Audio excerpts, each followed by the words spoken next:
Homework complete करके submit किया था।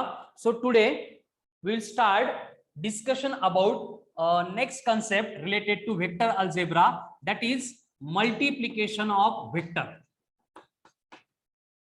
multiplication of vector multiplication of vector अब ये multiplication of vector multiplication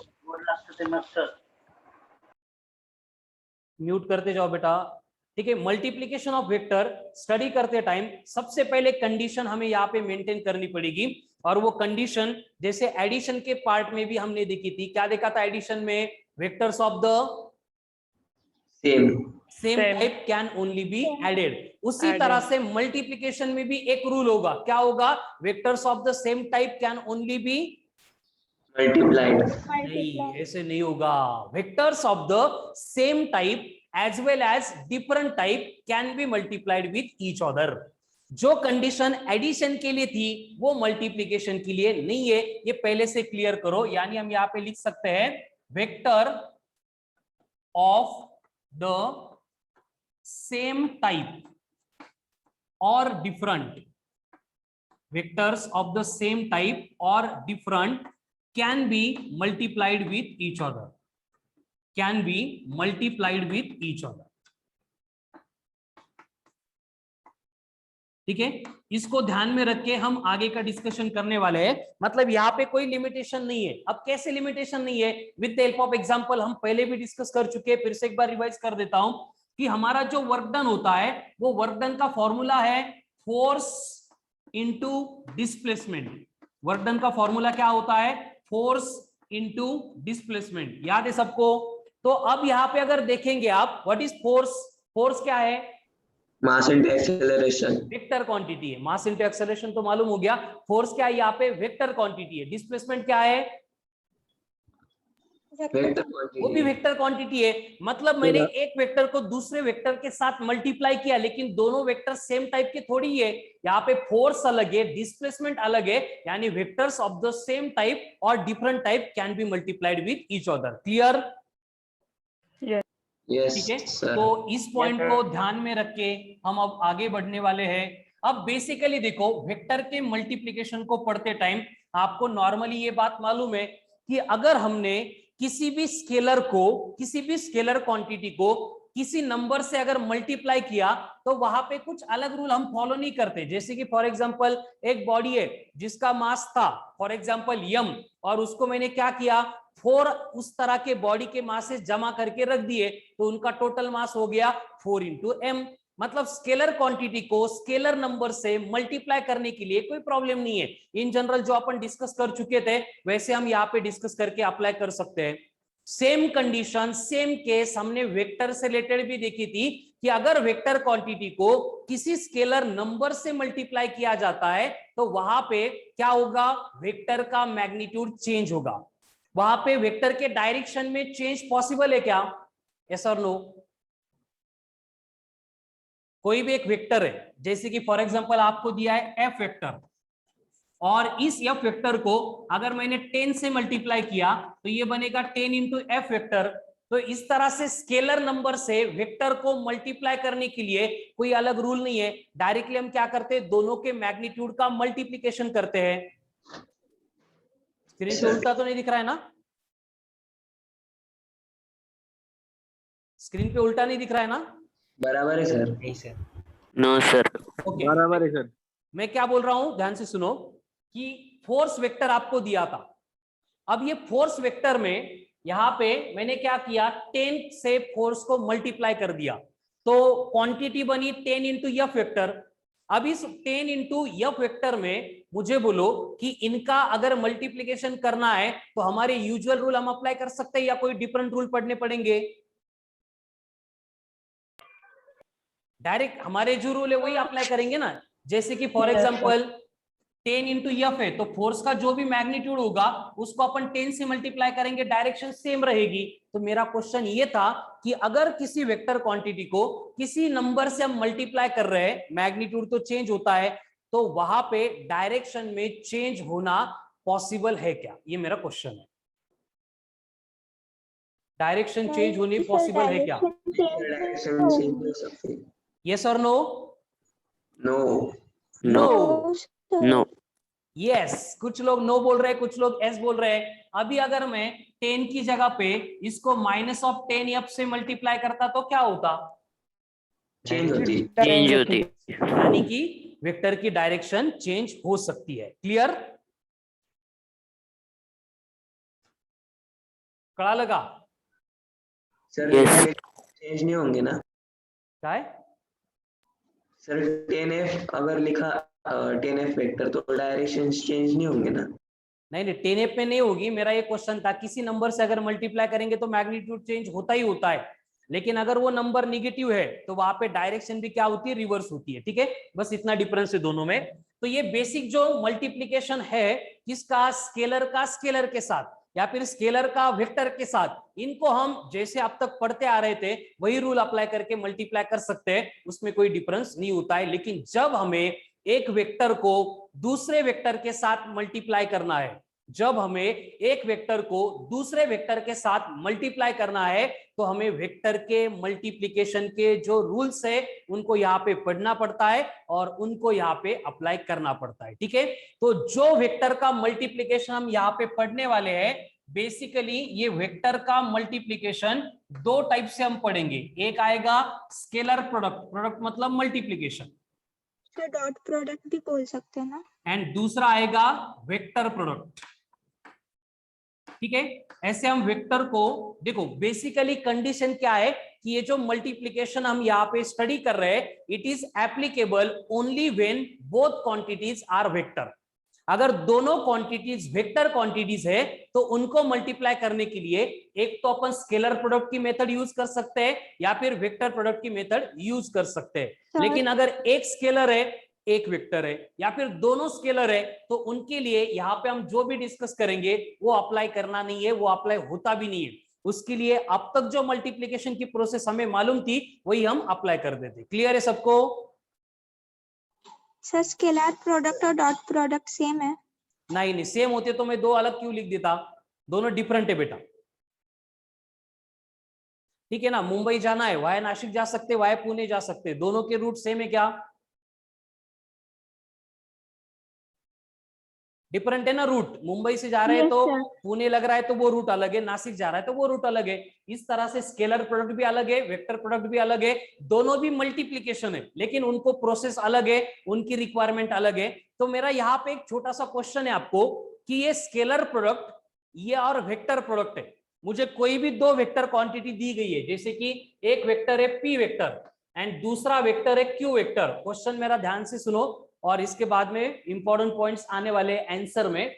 अगर मुझे कोई भी दो वेक्टर दिए थे P vector and q vector, now I have to multiply them, मुझे अगर उनको मल्टीप्लाई करना है तो मैं, क्वेश्चन ध्यान से सुनो, अगर इन दोनों को मुझे मल्टीप्लाई करना है तो मैं स्केलर प्रोडक्ट यूज करूं या फिर वेक्टर प्रोडक्ट यूज करूं, इसके लिए कुछ कंडीशन है या फिर मुझे जो पसंद है दोनों में से एक वो कोई भी मैं यूज कर सकता हूं।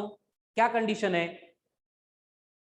क्वेश्चन फिर से रिपीट करता हूं मैं कि v vector and q vector both are vectors and इन वेक्टर्स को मल्टीप्लाई करने के लिए मेरे पास दो ऑप्शन है, एक स्केलर प्रोडक्ट से दूसरा वेक्टर प्रोडक्ट से। तो मेरा क्वेश्चन ये है कि p vector and q vector इनको मल्टीप्लाई करने के लिए मैं स्केलर करूं या वेक्टर करूं, ये मेरे मन के ऊपर है या फिर वहां पे कोई कंडीशन है जिसके ऊपर से हमें डिसाइड करना पड़ेगा कि which product which we have to use.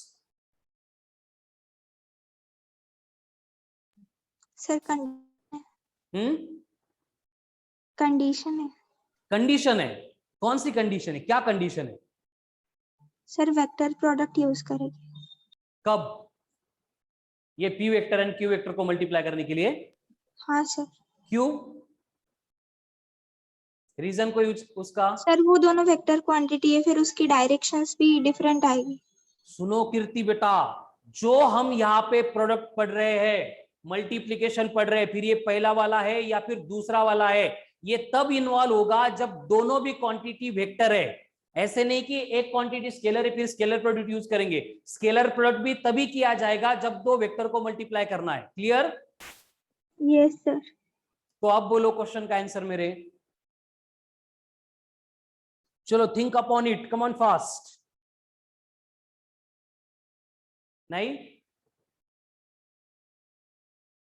Come on fast, think upon it. I am getting answer from Tanvisha.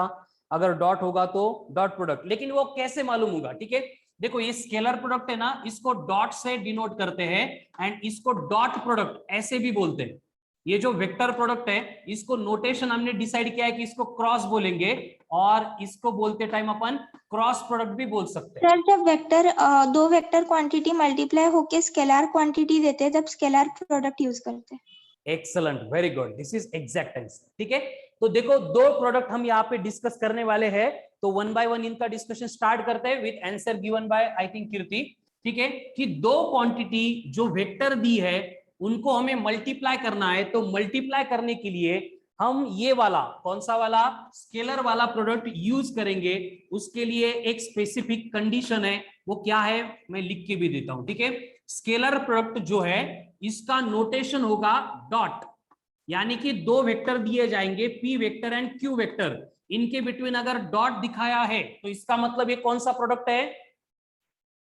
Scalar scalar product, very good. और डॉट से हम यहाँ पे रिप्रेजेंट कर रहे हैं, तो इसको हम डॉट प्रोडक्ट ऐसे भी बोल सकते हैं। ठीक है, तो स्केलर प्रोडक्ट और डॉट प्रोडक्ट।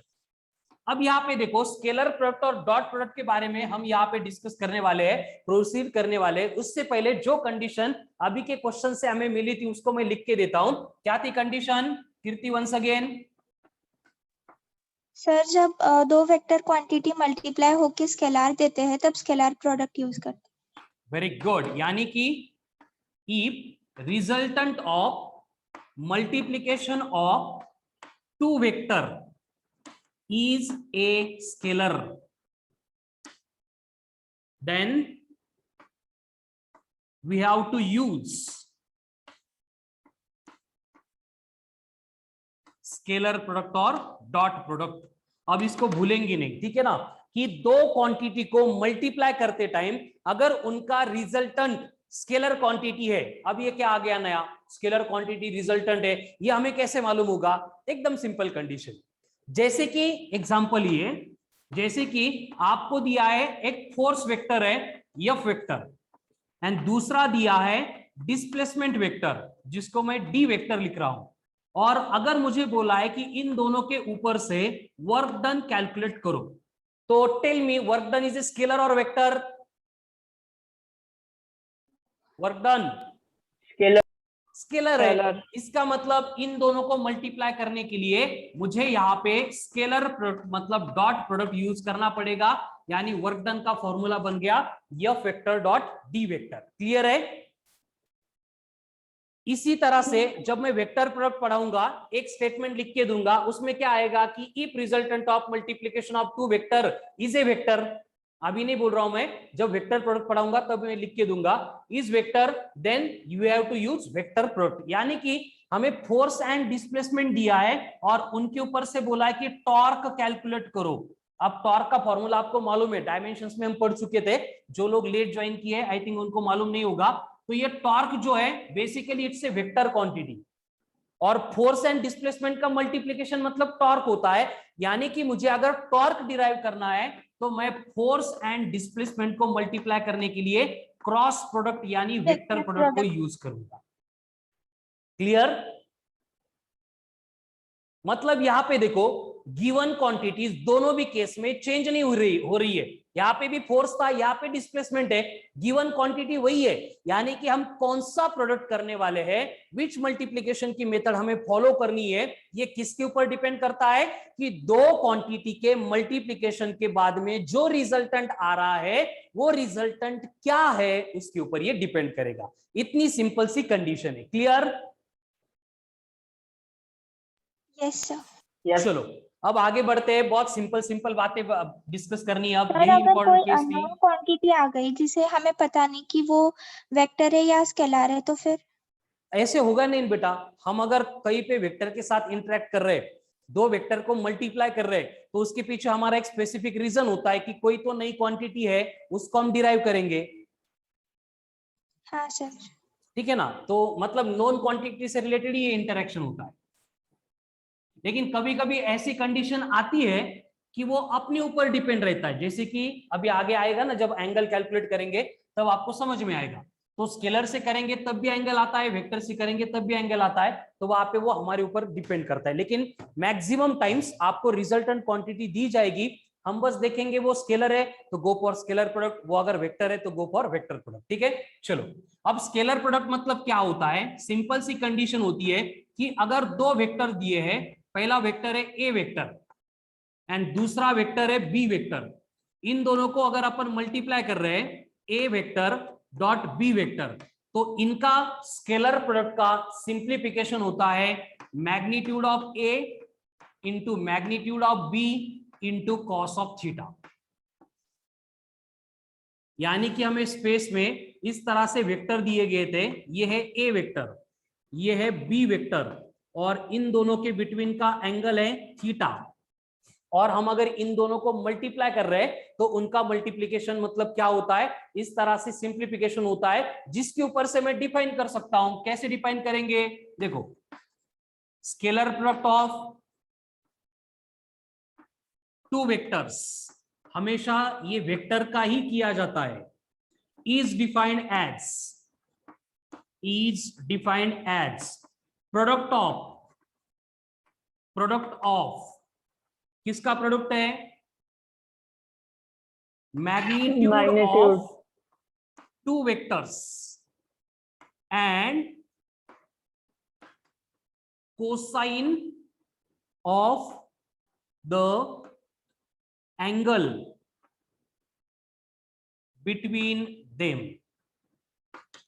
वही ये जो फॉर्मूले में लिखा था बस उसको वर्ड में कन्वर्ट किया कि scalar product of two vector is defined as product of magnitude of two vectors and cosine of the angle between them. यानी कि हर बार डॉट आएगा, स्केलर आएगा प्रोडक्ट में, तो हमें सिंप्लीफिकेशन के लिए कौन सा एंगल लगेगा, कॉस वाला। ठीक है, तो ये बन गया इनका स्केलर प्रोडक्ट।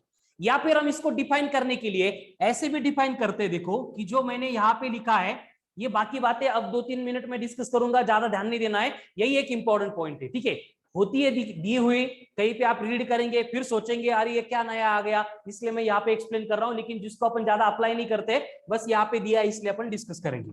ये जो A vector dot B vector था, इसको मैं ऐसे भी लिख सकता हूं, A cos of theta into B. Possible है कैसे लिखना, यहाँ पे जो था मैंने बस बी को बाहर लिखा, ए कॉस थीटा में ब्रैकेट में दिया, कोई फर्क पड़ेगा क्या, नहीं सर। नहीं पड़ेगा, मतलब ऐसे लिख सकते हैं। ठीक है, अब कंडीशन क्या है, देखो अगर मुझे ये ए दिया है एंड अगर इस ए वेक्टर का मुझे कंपोनेंट लेना है अलोंग बी, तो बोलो अब ए वेक्टर का बी के अलोंग कंपोनेंट ले सकते क्या अपन, अगर ले सकते तो वो कितना होगा,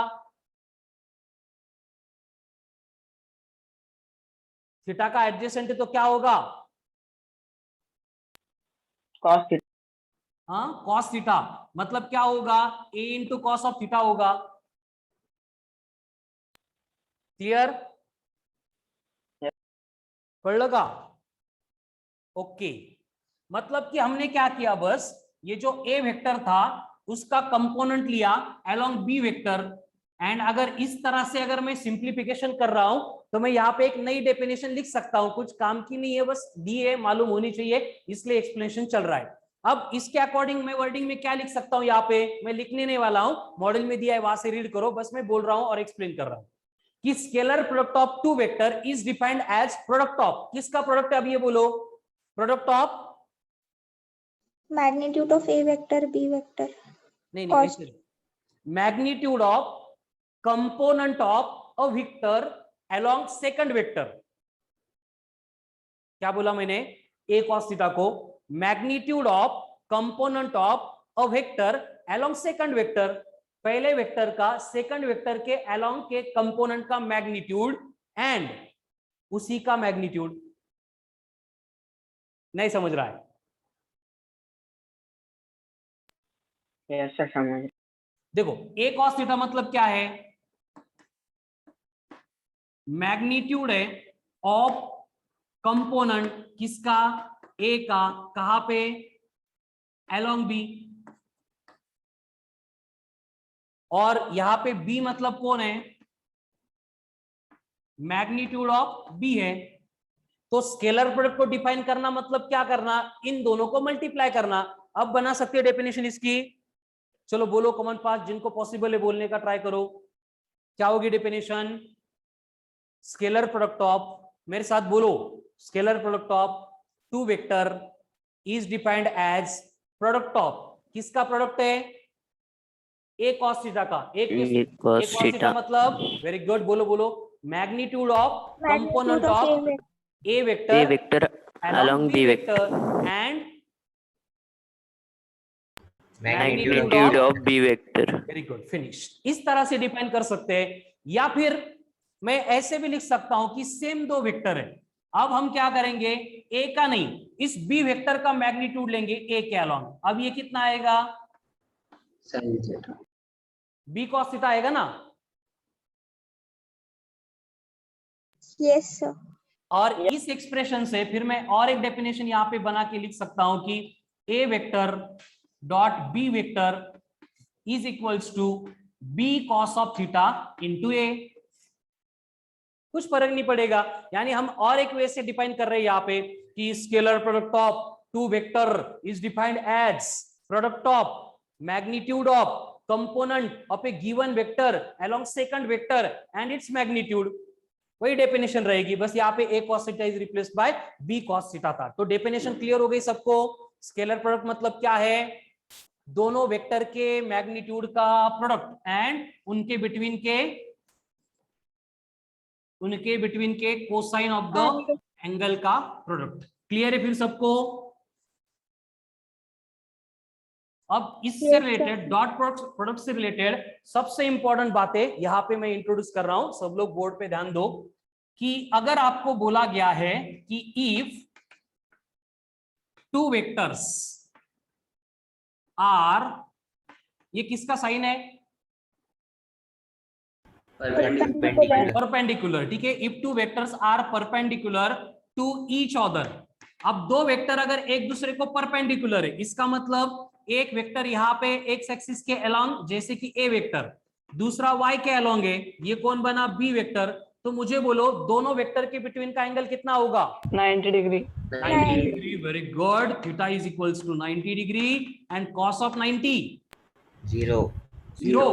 अब अगर मैं इन दोनों का डॉट प्रोडक्ट करूंगा तो ये बनेगा A vector dot B vector is equals to A into B into cos of theta. But यहां पे हमने देखा cos theta is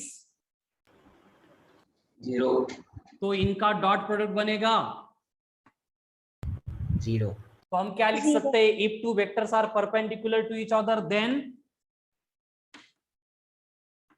there cross product is 0।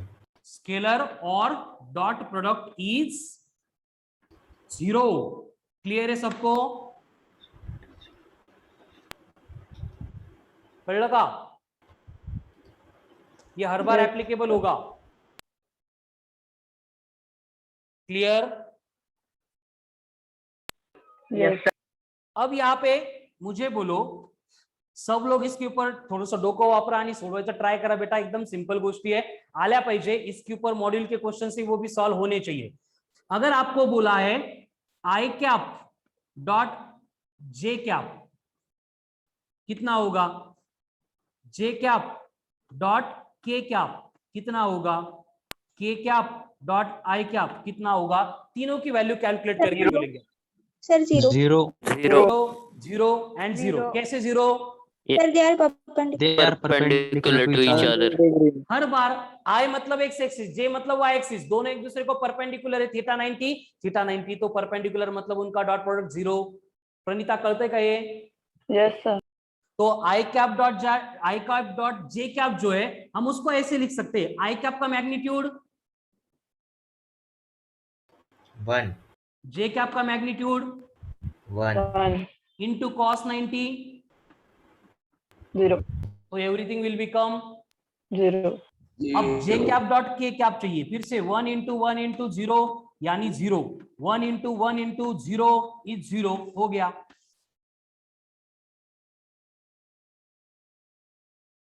ठीक है, अब सेम पार्ट अपन रिपीट करेंगे। जब दो वेक्टर्स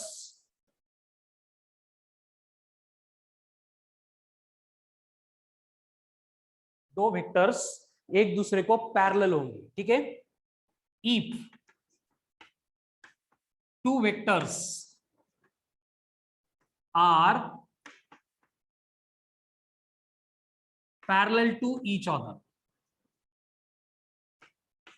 अगर दो वेक्टर एक दूसरे को पैरेलल है तो क्या होगा, ये हम यहाँ पे देखने वाले हैं। Now tell me, parallel means angle will be 0 degree.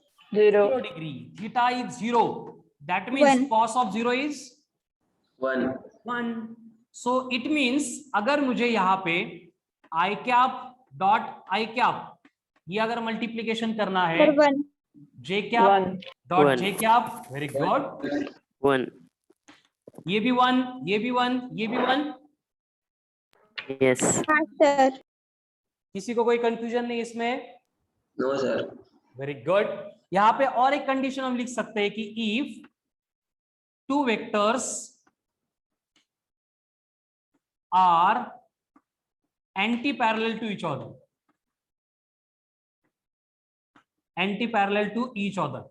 Now anti parallel मतलब क्या होता है? Theta Opposite direction. Opposite direction. Theta 180. 180, cos of 180 -1. -1। अगर ये -1 है तो इन दैट केस अगर आपको I cap dot minus of I cap दिया है तो इनका मल्टीप्लिकेशन कितना आएगा? 1. 1. 1 या -1? -1. -1। अगर आपको J cap dot minus of J cap दिया है तो -1. कीर्ति करता है, Yes sir. ये भी आएगा -1। क्लियर? Yes. अब यहाँ पे ये स्केलर प्रोडक्ट से रिलेटेड और भी इंपॉर्टेंट बातें हमें यहाँ पे करनी है, और उसमें सबसे ज्यादा हेल्प हमें ये आई जे के का जो डॉट प्रोडक्ट हमने देखा है वही हेल्प करने वाला है, ठीक है। सेम वेक्टर का खुद के साथ अगर वो यूनिट वेक्टर है तो 1 आएगा, एंड यूनिट वेक्टर नहीं होगा तो स्क्वायर रहेगा, ठीक है। वो लिख के नहीं दे रहा हूं मैं, मतलब अब यहाँ पे एक्चुअल स्केलर प्रोडक्ट होता कैसे है उसकी मैं प्रोसेस एक्सप्लेन कर रहा हूं। इंपॉर्टेंट नहीं है प्रोसेस, लेकिन प्रोसेस के बाद में जो फॉर्मूला आता है वो हमें बहुत बार यूज करना है, तो फिर आगे जाके क्वेश्चन नहीं आना चाहिए हे आलं कसं, इसलिए मैं यहाँ पे एक्सप्लेन कर रहा हूं, ठीक है। जैसे कि आपको दो वेक्टर दिए, पहला वेक्टर है p vector equals to x1 i cap plus y1 j cap plus z1 k cap, दूसरा वेक्टर है q vector equals to x2 i cap plus y2 j cap plus z2 k cap. अब ये vector मैंने ऐसे क्यों लिया? Clear है सबको? ऐसे ही लेते हैं अपन, क्योंकि उनको कंपोनेंट्स के फॉर्म में रिप्रेजेंट करना होता है। अब मुझे इन दोनों को मल्टीप्लाई करना है और उनका करना है स्केलर प्रोडक्ट, तो ये बनेगा p vector dot q vector. तो आगे मैं क्या लिखूं? If possible you can tell me, मुझे बोलते जाओ फिर मैं लिखता हूं, क्या लिखो बोलो।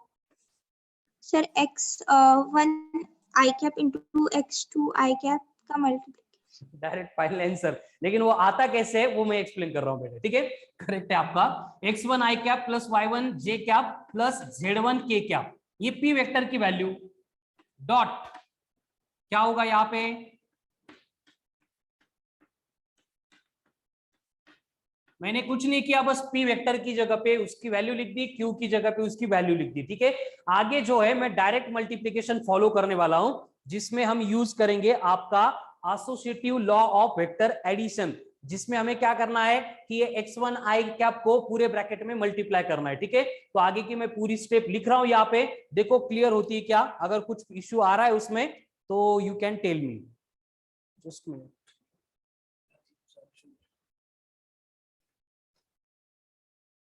ओके, तो यहां पे क्या होगा कि x1 i कैप से मैं पूरे ब्रैकेट को अगर मल्टीप्लाई करूंगा तो ये आएगा x1 x2 into I cap dot I cap plus x1 i cap से अगर मैं इस y2 को मल्टीप्लाई करूंगा x1 y2 एंड ये ब्रैकेट में एंड इनके साथ आएगा I cap dot J cap plus कौन आएगा x1 z2 और ये ब्रैकेट के बाहर कौन आएगा आई कैप डॉट के कैप। है क्लियर सबको? प्लस उसी तरह से y1 j कैप से पूरे ब्रैकेट को मल्टीप्लाई करेंगे तो ये बनेगा y1 x2 j cap dot i cap plus y1 y2 j cap dot j cap plus y1 z2 j cap dot k cap plus अब z1 से पूरे ब्रैकेट को मल्टीप्लाई करेंगे तो ये आएगा z1 y1, ये आएगा k cap dot i cap plus ये आएगा z1 y2, ये आएगा k cap dot j cap plus यहाँ पे आएगा z1 z2, ये आएगा j cap sorry k cap dot k cap. चलो मल्टीप्लीकेशन किया है मैंने, सबको क्लियर है मल्टीप्लीकेशन? अभी अगर किसी को कंफ्यूज हो रहा है इतने x1 x2 y1 y2 कहां से आ गए तो आप इसको लिख लो स्क्रीनशॉट, लिखते टाइम आपको क्लियर हो जाएगा। ठीक है, अब यहाँ पे देखो ये है i cap dot i cap, ये है j cap dot j cap, ये है k cap dot k cap. तो इनको अपन पहले भी देख चुके हैं, मुझे बोलो i cap dot i cap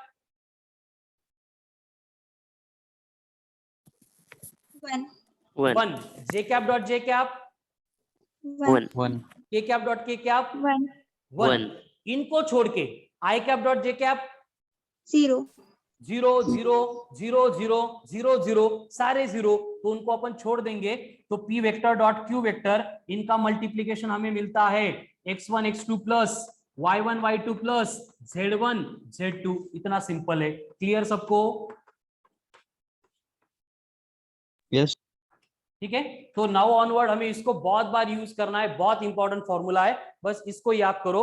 और इसके ऊपर से हम देख रहे हैं कि p vector and q vector को जब हमने मल्टीप्लाई किया तब हम क्या कर रहे हैं, ijk के जो कोएफिशिएंट है बस उनको मल्टीप्लाई कर रहे हैं। ठीक है, कैसे? अब एग्जांपल लेंगे तो और थोड़ा क्लियर हो जाएगा, पहले इसका स्क्रीनशॉट ले लो। हो गया? yes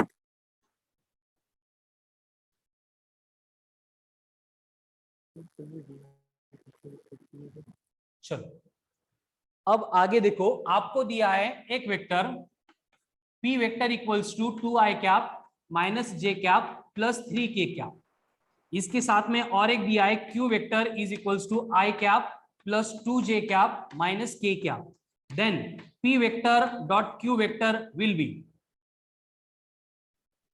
2i cap minus 2j cap minus 3k cap. Very good. देखो यहाँ पे i कैप के साथ में कौन है? 2, यहाँ पे i कैप के साथ में कुछ नहीं मतलब 1। तो जैसे अपन x1 x2 करते थे, यहाँ पे देखो x1 कितना है 2, y1 कितना है -1, z1 कितना है 3। ये कंपेयर करून लिहिता येईल का? कळतं का हे हो प्रणीता? हो Okay. सर यहाँ पे x2 1, y2 2 एंड ये z2 होगा -1। क्लियर? यस सर तो जब हम x1 x2 कर रहे हैं तो 2 इंटू 1 बना 2, प्लस हम y1 y2 कर रहे हैं तो 2 इंटू -1, प्लस z1 z2 कर रहे हैं तो -1 इंटू 3। अब करो सिंप्लीफिकेशन, तो 2 into 1 2 into -1 -2 -1 into 3, minus 3 so answer will be -3 clear?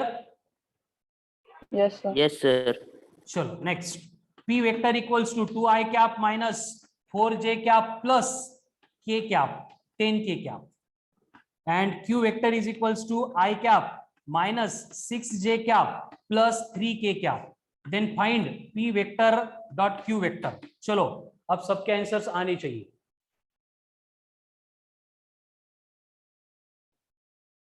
कर सकते हैं सिंप्लीफिकेशन?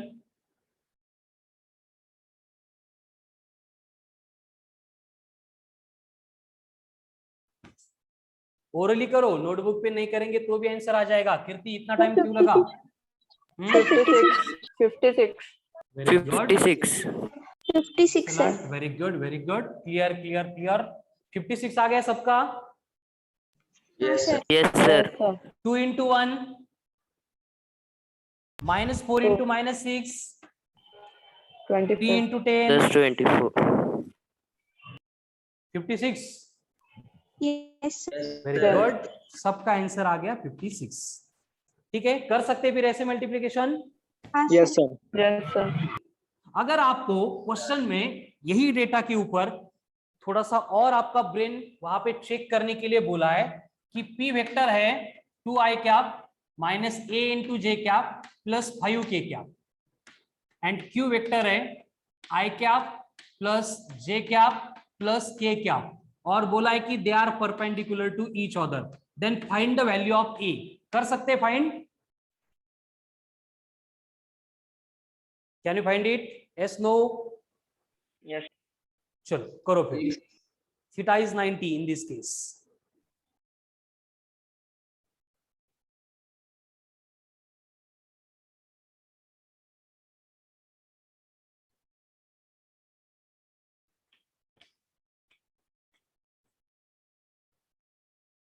तेजस, क्या a की वैल्यू 0 आ गई?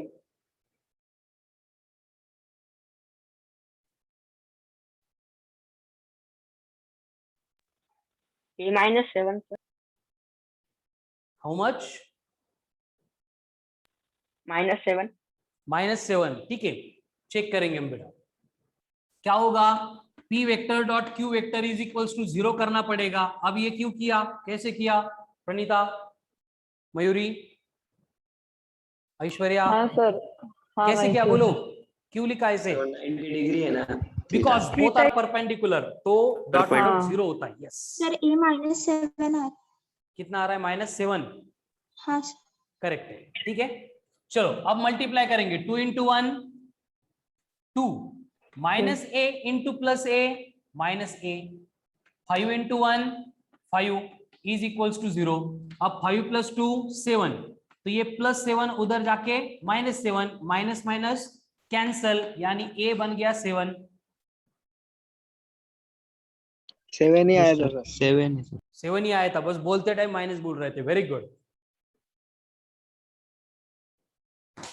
चलो, तो इस तरह से भी क्वेश्चन मतलब दिख गए, तो उनसे डरना नहीं है। प्रणीता,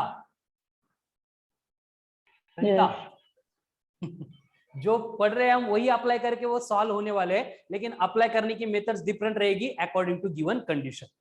अब यहाँ पे ये जो डॉट प्रोडक्ट और स्केलर प्रोडक्ट हमने पढ़ा है, इसका सबसे इंपॉर्टेंट जो यूज है मैं यहाँ पे इंट्रोड्यूस कर रहा हूं, और जिसको हम बोलते हैं कि टू फाइंडिंग एंगल। दो वेक्टर के बिटवीन का एंगल अगर दिया नहीं है एंड अगर हमें वो फाइंड करना है, तो उसके लिए भी हम सेम प्रोसेस यूज करते हैं। कैसे?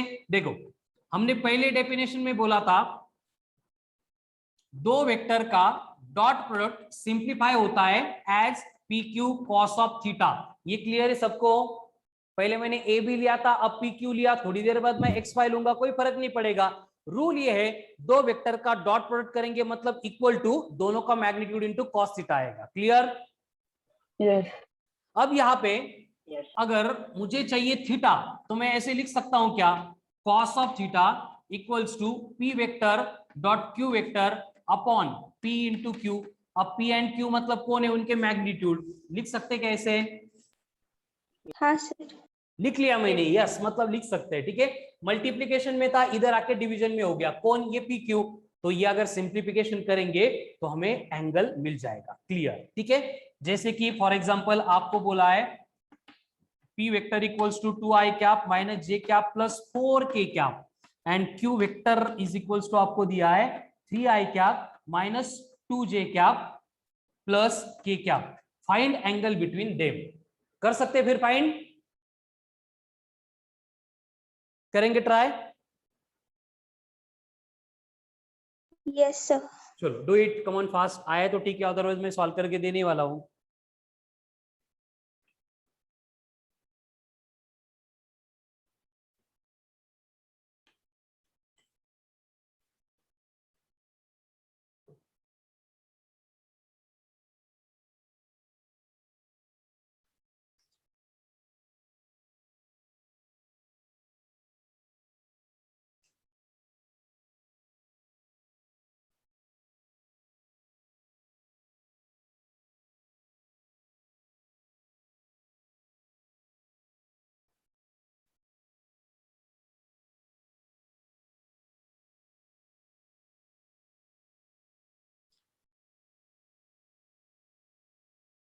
जिनको आता है वो 12 करो, सर। बाकी लोग। हाँ आ गया आंसर। 12 sir 12 how much? 12 12। ठीक है, विल चेक। देखो बोर्ड पे सबसे पहले फॉर्मूला तो यही यूज करना है, कौन सा? cos of theta equals to. अब मुझे बोलो p vector dot q vector क्या होगा? 2 into 3 6, -1 into -2 +2, 4 into 1 4 divided by, अब ये p का मैग्नीट्यूड कितना आएगा रूट में? 4 Under root square 21. 16 21 under root 21 Under root 21. And q का under Under root root 14 root of 14। तो इन दोनों को मल्टीप्लाई कर सकते हैं क्या अपन ऐसे? Root of 21 into root of 14 है, तो इनको मैं ऐसे लिख सकता हूँ क्या? 21 इंटू Yes, sir. 14 लिख सकता हूँ। Yes. yes sir very good. तो बोलो कितना आएगा? 249 2 सर 294 294। अब ये देखो यहाँ पे अगर रूट में 324 आता तो मैं इसको क्या बोलता? 18। एंड 261 आता तो 19 का स्क्वायर क्या है? 361 हाँ 261 आता, 361 नहीं रे, 261 ना। नहीं सर 361 है 19 17.28 सॉरी सॉरी 17.2 17 से divided. स्प्लिट हो गए मेरे टंग के ऊपर से। ठीक है, 17 का स्क्वायर क्या है? 289 289। तो अगर 289 होता तो 17, 324 होता तो 18, मतलब कि इन बिटवीन होगा। यस 17 पॉइंट समथिंग, उसको हम अप्रोक्सीमेशन ले रहे हैं तो हम 17 कंसीडर कर सकते हैं, कोई फर्क नहीं पड़ेगा। अब 6 into 2 sorry 6 plus 2 8, 8 plus 4 12 by 17। तो बस हम क्या करेंगे, ये कॉस को इधर भेज देंगे तो हमारा आंसर आ गया theta equal to cos inverse of 12 by 17। Cos inverse of 12 by 17 खत्म। नहीं ये सिंप्लीफिकेशन नहीं भी करेंगे, इसी फॉर्मेट में ऑप्शन होते हैं, तो ये आ गया हमारा फाइनल एंगल। क्लियर है? सर सिंपलीफाई करके क्या आएगा? क्या क्या? सर इस आंसर को सिंपलीफाई किया तो क्या आएगा? क्या आएगा तो बोलो 12 बाय 17 कितना आता है बोलो?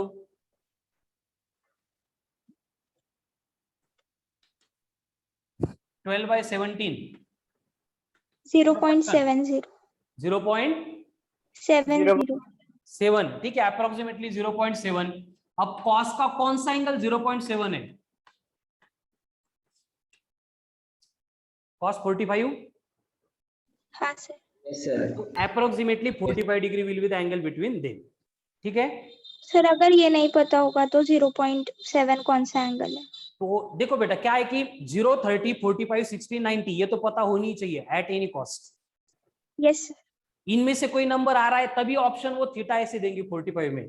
अगर ये रैंडम नंबर आ रहा है, ये 30 60 45 90 का अगर वैल्यू नहीं है तो ऑप्शन आपको इसी फॉर्मेट में रहेंगे। हाँ ठीक है, सर। और ये बाय प्रैक्टिस देखो हम कैलकुलेट कर लेंगे। जैसे यहाँ पे 0.7 की जगह 0.6 होते तो फिर हम लॉजिक लगाते हैं कि 0.7 का 45 है, 0.5 का 60 है, मतलब आने वाला एंगल 45 एंड 60 इसके इन बिटवीन होगा। तो जो ऑप्शन क्लोज रहेगा इसके इन बिटवीन के वो हमारा आंसर रहेगा। ठीक है, ऐसे ये बाय प्रैक्टिस हमें आ जाएगा आगे आगे। सर इसे हम जो आपने फॉर्मूला लिखा है उसे हम आई मतलब आई कैप जे कैप के इसमें लिख सकते हैं, पी कैप। क्या क्या आई कैप जे कैप के कैप में? सर आपने जो पी वेक्टर और क्यू वेक्टर लिखा है उसे पी कैप और क्यू कैप के फॉर्म में लिख सकते हैं कुछ? लिख सकते हैं ना, लेकिन वहां पे एंगल कैलकुलेट करने के लिए उनकी रिक्वायरमेंट ही नहीं है हमें। अगर वो स्पेसिफिकली पूछेंगे कि पी वेक्टर का कंपोनेंट अलोंग क्यू वेक्टर, जो आप बोल रहे हो बेटा एंगल निकालने के लिए तो यही हाँ, लिखना है। आप जो बोल रहे हो वैसे लिख सकते हैं। जैसे कि फॉर एग्जांपल, ठीक है एक एग्जांपल ले ही लेते हैं, p vector equals to 2 i cap minus j cap plus 2 k cap है, and q vector is equals to 3 i cap plus j cap plus k cap, ऐसे दिया है। और आपको बोला जा रहा है कि find component of P vector along Q vector.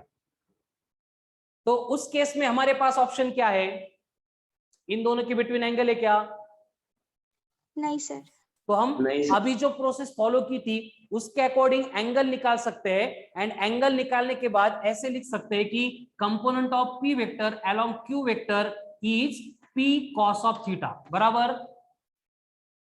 Yes sir. लेकिन अगर वहां पे हमें एक क्यू वेक्टर का यूनिट वेक्टर अगर मालूम है,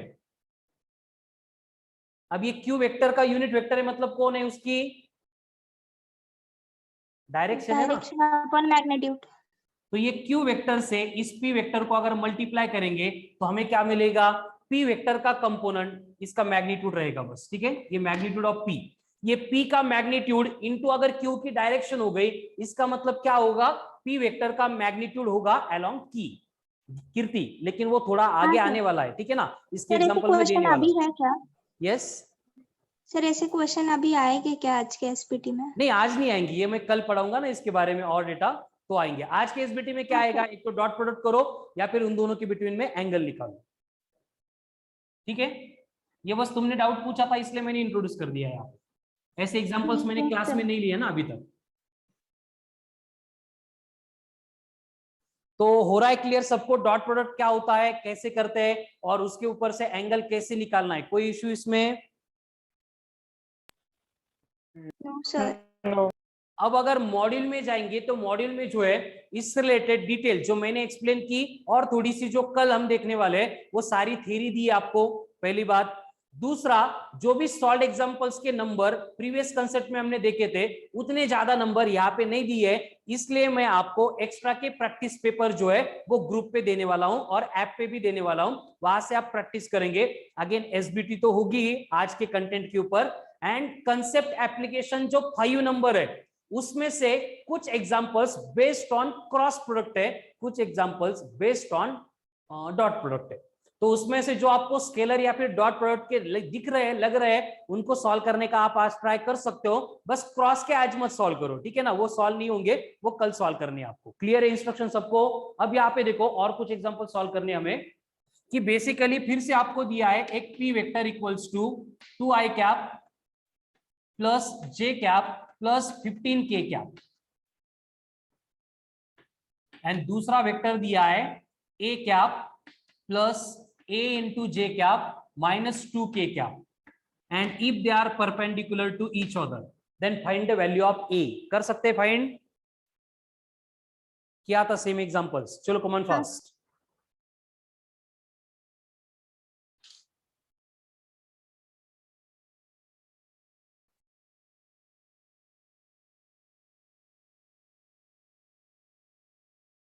जिनको आता है वो करो, बाकी लोग क्या होगा यहाँ पे, p vector dot q vector ये तो 0 हो जाएगा बिकॉज दोनों एक दूसरे को परपेंडिकुलर है। 2 इंटू a सर 10। कितना, 10? हाँ सर। Very good. फिर a इंटू 1 ये आएगा a, 15 इंटू 2 माइनस है तो ये बनेगा माइनस 30 इक्वल टू 0। अब 2a प्लस a मतलब 3a, माइनस 30 उधर जाके प्लस 30, यानी a की वैल्यू बन गई 10। करेक्ट है, वेरी गुड, यस, ठीक है। तो आज जो पढ़ाया था फिर से एक बार सारे जो प्रॉब्लम्स क्वेश्चंस हमने किए थे उनकी प्रैक्टिस करो। कुछ प्रैक्टिस के क्वेश्चन मैं आपको ग्रुप पे भी सेंड कर रहा हूं एंड इसी पार्ट के ऊपर आज की एसबीटी होगी। तो आज के लिए इतना ही है, कल के लेक्चर में हमें क्या करना है, फिर से आगे का पार्ट यानी वेक्टर प्रोडक्ट और क्रॉस प्रोडक्ट डिस्कस करना है, ठीक है। चलो, सो थैंक यू।